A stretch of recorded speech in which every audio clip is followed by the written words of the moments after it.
Reclaiming experience. Reclaiming experience. 16.3 and 19.2. 16.3. To overcome the anxieties and depressions of contemporary life, individuals must become independent of the social environment to the degree that they no longer respond exclusively in terms of its rewards and punishments.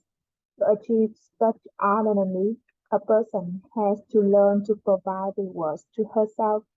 She has to develop the ability to find enjoyment and purpose regardless of external circumstances. Challenge is both easy and more difficult than it sounds. Easier because the ability to do so is entirely within each person's hands. Difficult because it requires a discipline and perseverance that are relatively rare in any area, and perhaps especially in the present.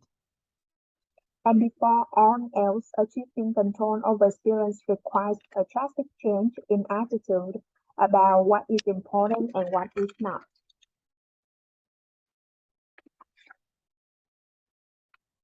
Into There is no question that to survive, and especially to survive in a complex society, it is necessary to work for external goals and to postpone immediate gratifications.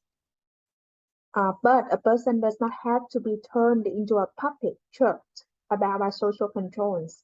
The solution is to gradually become free of societal rewards and learn how to substitute for them rewards that are under one's own powers. It is not to say that we should abandon every goal endorsed by society.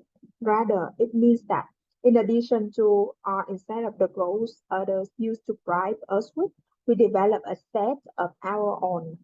The most important step in emancipating oneself from social controls is the ability to find rewards in the events of each moment.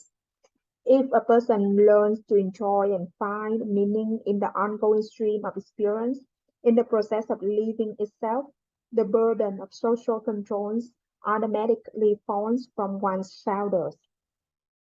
Power returns to the person when rewards are no longer relegated to outside forces. It is no longer necessary to struggle for goals that always seem to recede into the future, to end each boring day with the hope that tomorrow, perhaps, something good will happen. Instead of forever straining for the tantalizing prize dangled just out of reach, one begins to harvest the genius rewards of living. But it is not by abandoning ourselves to instinctual desires that we become free of social controls. We must also become independent from dictates of the body and learn to take charge of what happens in the mind. Pain and pleasure occur in consciousness and exist only there.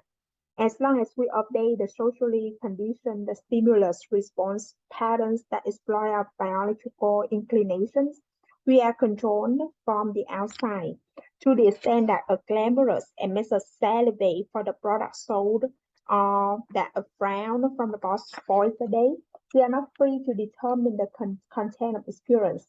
Since what we experience is reality, as far as we are concerned, we can transform reality to the extent that we influence what happens in consciousness and thus free ourselves from the stress and blandishments of the outside world. Men are not afraid of things, but of how they view them, said Epictetus a long time ago. And the great emperor Marcus Aurelius wrote, if you are pained by external things, it is not they disturb you, but your own judgment of them. And it is in your power to wipe out that judgment now.